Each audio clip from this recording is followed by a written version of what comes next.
आप तमाम हजरात की फरमाइशों को मद्देनज़र रखते हुए मैं एम अली हैदरी आप सभी के लिए उर्दू पेडागोजी की ट्रिक को लेके हाजिर हुआ हूं, जिससे आप लोगों को यह अंदाज़ा हो जाएगा कि हमें उर्दू पेडागोजी के सवालों को कैसे हल करना है।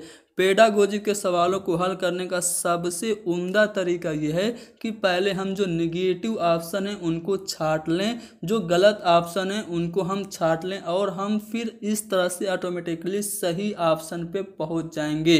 तो आज की अपनी इस वीडियो में मैं आपको ये बताऊंगा कि चारों ऑप्शन में कौन कौन से ऑप्शन निगेटिव हो सकते हैं और निगेटिव होने के लिए उनमें क्या क्या वर्ड शामिल होने चाहिए और ऑप्शन पॉजिटिव यानी कि सही होने के लिए उसमें क्या क्या चीज़ें होनी चाहिए।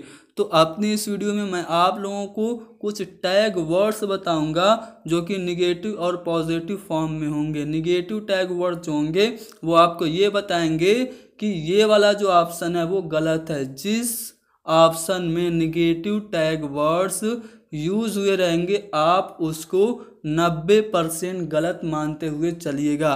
तो चलिए सबसे पहले निगेटिव टैग वर्ड्स हम जान लेते हैं। जब कभी भी पेडागोजी के सवाल के किसी भी ऑप्शन में आपको सख्त नज़्म ज़ब्त यानी कि कठोर अनुशासन यानी कि स्ट्रिक्ट डिसिप्लिन की बात की जाए तो आपको हमेशा उस ऑप्शन को निगेटिव मार्क कर लेना है। दोस्तों यहाँ पे मैंने क्या किया है, उर्दू पेडागोजी में एक मुश्किल हमको ये भी आती है कि हम उर्दू के जो मुश्किल अल्फाज हैं उनकी मीनिंग नहीं समझ पाते, जिसकी वजह से हमारे सवाल गलत हो जाते हैं। इसी बात को मद्देनज़र रखते हुए मैंने यहाँ पे दोनों ज़बानों में, हिंदी और अंग्रेज़ी ज़बानों में भी मैंने सभी वर्ड्स का अनुवाद कर दिया है, ट्रांसलेशन कर दिया है। तो ये आपको हेल्पफुल होगा शब्दों की, मुश्किल अल्फाज की मीनिंग समझने में भी। तो अगर जब कभी भी आपको किसी ऑप्शन में सख्त नज़्म ज़ब्त देखने को मिले, बच्चों के ऊपर कड़ाई की जाए, बच्चों को किसी काम को करने के लिए मजबूर किया जाए, तो उस ऑप्शन को हमेशा आपको निगेटिव मार्क करना है। किसी ऑप्शन में सिर्फ या फिर महज लफ्ज़ आ जाए कि महज यही या केवल या ओनली जैसे अल्फाज आ जाएं तो आपको उसको हमेशा गलत मानना है। कहीं कहीं आपको बेमानी जैसे अल्फाज देखने को मिले, जैसे कि जो तलबा हैं उनके जो ख्यालात हैं उनकी कोई अहमियत नहीं है, बेमानी हैं, उनको उनका क्लासरूम में कोई भी अहमियत नहीं है, उनकी मौजूदगी बेमानी है। इस तरह से जब कभी भी आपको ऑप्शन में कोई वर्ड देखने को मिले तो आप हमेशा उसको गलत करिएगा। जहाँ कहीं पे भी बच्चों की गलती दिखे, आसान, सबसे आसान तरीका यही है पेडागोजी के क्वेश्चन को हल करने का कि जहाँ कहीं पे भी आपको बच्चों की गलती दिखे वो ऑप्शन आपको गलत समझना है। अगर आपको रटने पे यानी कि मेमोराइज्ड करने पे, कंठस्थ करने पे जोर दिया जा रहा है किसी भी ऑप्शन में तो आप उसको गलत मानेंगे। बच्चों को नज़रअंदाज किया जा रहा है, उनकी बातों को नज़रअंदाज किया जा रहा है, उनके विचारों को और उन पे ज़्यादा ध्यान नहीं दिया जा रहा है। जिस किसी भी ऑप्शन में उनकी उपेक्षा की जा रही है, उनको इग्नोर किया जा रहा है, तो आपको उस ऑप्शन को गलत कर लेना है।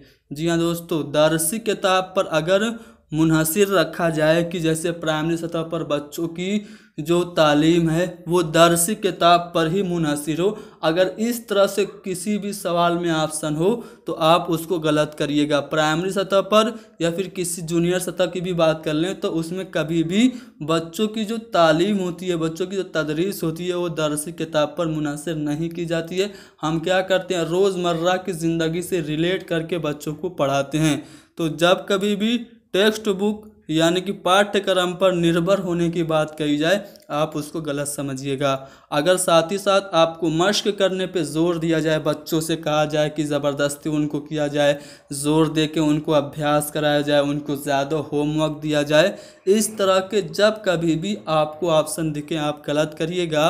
और इम्तिहान, बहुत ज़्यादा इम्तिहान लेना, बच्चों का टेस्ट करना, उनका एग्ज़ाम करना, इस तरह के ऑप्शन आपको गलत होते हैं। व्याकरण पर ज़्यादा फोकस करना, ये भी भाषा लैंग्वेज में, भाषा की जो लैंग्वेज की जो पेडागोजी होती है उसमें व्याकरण पर ज़्यादा जोर देने वाले ऑप्शन पे को भी हमको गलत करना है। दो बच्चों की तुलना अगर की जा रही है, मुआवजा किया जा रहा है, ए का बी के साथ मुआवजा किया जा रहा है, या फिर किसी दूसरे माहौल के आए बच्चे और दूसरे माहौल के आए बच्चे का एक दूसरे से तकाबुल किया जा रहा है, कंपैरिजन किया जा रहा है, तो वो ऑप्शन भी गलत होगा। लापरवाही की जा रही है, टीचर लापरवाह है या फिर बच्चों को लापरवाही करने पे छोड़ दे रहा है, तो ये भी ऑप्शन हमको गलत करना है।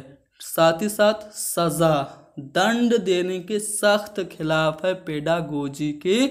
जितने भी सवाल आएंगे आप उसमें दंड बच्चों को नहीं दे सकते। एनसीएफ यही कह रहा है कि बच्चों को सज़ा नहीं देनी है, तो जहाँ कहीं पे भी बच्चों को सज़ा देनी चाहिए, बच्चों को क्लासरूम से बाहर कर देना चाहिए, बच्चों को नज़रअंदाज कर देना चाहिए, उनकी बातों को ध्यान ही नहीं देना चाहिए, ऐसे ऑप्शन आपको देखने को मिले तो उनको गलत करना है। तो गलत कौन कौन से ऑप्शन आपको करना है, गलत कौन कौन से ऑप्शन को आपको मार्क करना है, ये मैंने बता दिया।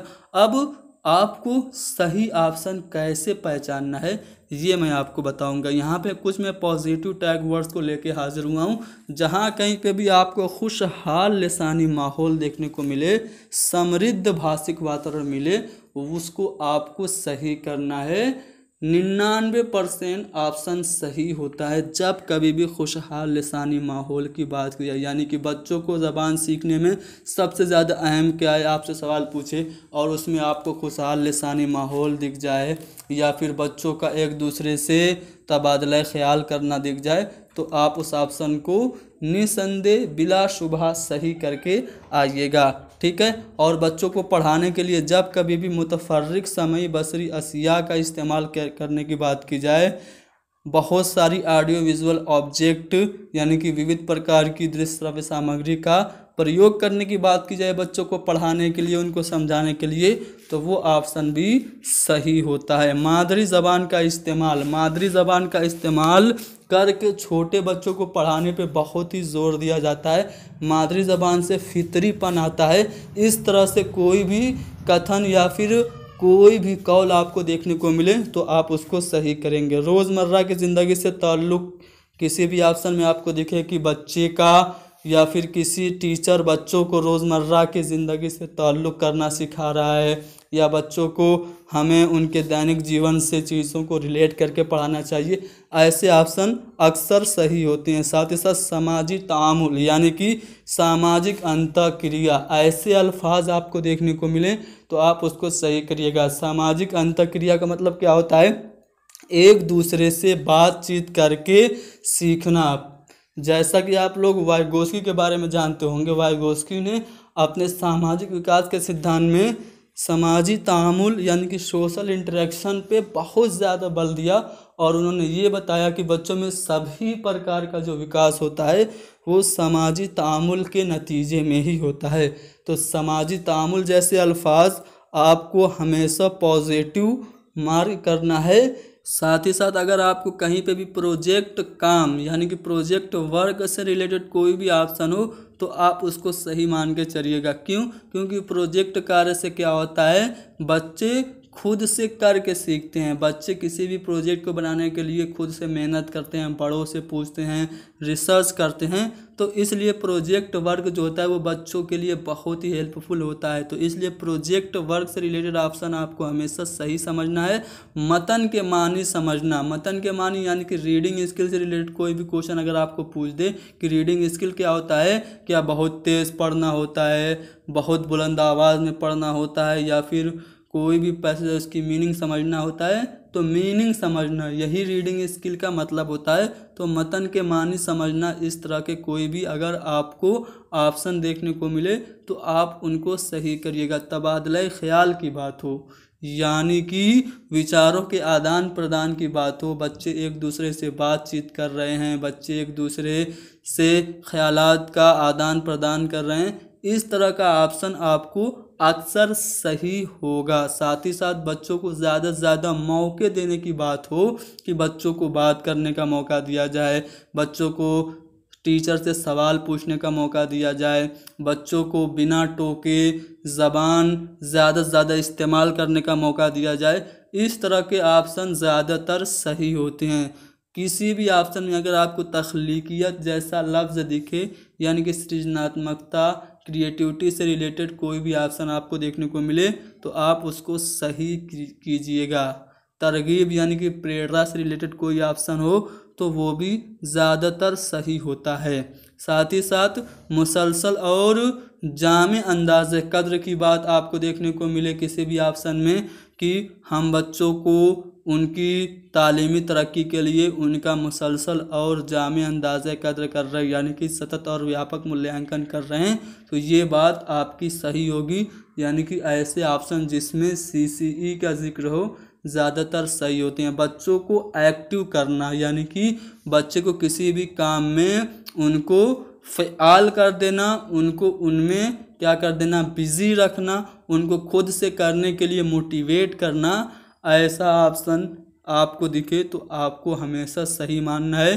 साथ ही साथ अगर किसी भी ऑप्शन में बाल केंद्रित जैसा शब्द देखने को मिले, यानी कि टीचर नहीं बल्कि बच्चे के विचारों को ज़्यादा महत्व दिया जाए, बच्चों की जो क्षमता है, जो रुचि है, जो उनकी पसंद नापसंद है, अगर किसी भी ऑप्शन में उस बात का ध्यान रखा जाता है, यानी कि कोई ऑप्शन अगर बच्चा मरकूज है, चाइल्ड सेंटर्ड है, तो वो ज़्यादातर सही होगा। मैंने कहा था ना, जब कभी भी आपको बच्चे की गलती दिखे तो उस ऑप्शन को हमेशा आपको गलत करना है।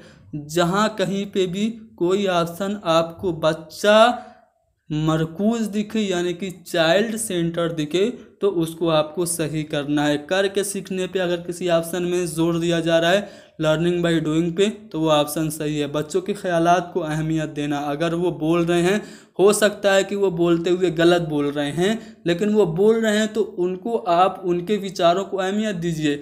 अगर वो बोल रहे हैं, कुछ गलतियां भी कर रहे हैं, तो वो क्या करेंगे, बोलते बोलते उनमें एक तो आत्मविश्वास आएगा, उनका जो स्पीकिंग स्किल है वो डेवलप होगा। तो अगर बच्चे ने गलत बोल दिया तो नहीं उसको आप फ़ौरन डांटेंगे, नहीं उसको सज़ा नहीं देंगे, बल्कि उसने जो कुछ भी बोला उसकी अहमियत, उसको अहमियत देंगे और बच्चों को निराश नहीं करेंगे। तो बच्चों के विचारों को अगर अहमियत दी जा रही है किसी भी ऑप्शन में, तो आप उसको सही करिएगा। और हेमा जिहत नशोनुमा यानी कि सर्वांगीण विकास से रिलेटेड कोई ऑप्शन हो, यानी कि ऐसा ऑप्शन जिसमें हेमा जिहत नशोनुमा जैसे अल्फाज हों, तो आपको उस ऑप्शन को सही करना है। तो दोस्तों यहाँ पे मैंने क्या किया है, सीटेट की पेडागोजी को हल करने का तरीका बताया है। सिर्फ उर्दू नहीं बल्कि हिंदी और अंग्रेज़ी की पेडागोजी भी हल करना इससे आप सीख गए होंगे। दोस्तों एक बात मैं आपको बता दूं, आप कभी भी ट्रिक पे डिपेंड मत रहिएगा। जी हाँ दोस्तों, ट्रिक पे कभी भी आप बिल्कुल निर्भर मत रहिएगा। ट्रिक उन लोगों के लिए होती है जो कि पढ़ाई नहीं कर पाते हैं, उनको वक्त नहीं मिलता है और फिर भी वो पास होना चाहते हैं। मैंने चाइल्ड डेवलपमेंट एंड पेडागोजी की पूरे अच्छे से वीडियो बनाई है, साथ ही साथ मैंने उर्दू पेडागोजी की 30 से भी ज़्यादा वीडियोस बनाई हैं, जिसके लिंक डिस्क्रिप्शन में। अगर आप लोग उस वीडियो को देख लें, किसी भी ट्रिक की ज़रूरत नहीं है, आप उस वीडियो को देखेंगे तो 15 नंबर पेडागोजी में ज़रूर हासिल कर लेंगे। और रहा 15 नंबर पैसेज, तो पैसेज के क्वेश्चन को हल करने की ट्रिक या फिर हल करने का तरीका भी मैं आपको बता दूंगा। और मैंने कुछ प्रीवियस ईयर के क्वेश्चन पेपर हल किए हैं, उसमें मैंने बताया भी है कि पैसेज को कैसे हल करना है। तो आप अगर उन वीडियोज़ को देख लेंगे तो आपको बहुत ही मदद मिल जाएगी। कहने का मतलब ये है कि पेडागोजी के सवालों को हल करने के लिए ज़्यादातर ज़रूरत होती है लॉजिकल थिंकिंग की। ट्रिक आपकी 50% काम कर सकती है, लेकिन आपका जो लॉजिक है वो आपका 100% काम करेगा। और वो लॉजिक आपको कैसे मिलेगा, मेरी जो 30 वीडियोज़ हैं जो कि डिस्क्रिप्शन में हैं, आप उनको देख लेंगे तो आपको पहले तो सभी सवालात समझ में आने लगेंगे। मैंने जो मुश्किल अल्फाज हैं उनका हिंदी और अंग्रेज़ी में अनुवाद करके भी समझाया है और एक्सप्लेनेशन बहुत अच्छे तरीके से किया। अगर आप लोग उन वीडियोस को देखेंगे तो ज़रूर आपके 30 नंबर उर्दू में आ जाएंगे, 15 नंबर पेडागोजी और 15 नंबर पैसेज के। तो आज के लिए इतना ही बस। उम्मीद करता हूँ कि वीडियो पसंद आई होगी। ये वीडियो ज़रूर आपको उर्दू पेडागोजी में हेल्पफुल साबित होगी। इस वीडियो को आप लोग ज़्यादा से ज़्यादा शेयर करें। Thank you very much.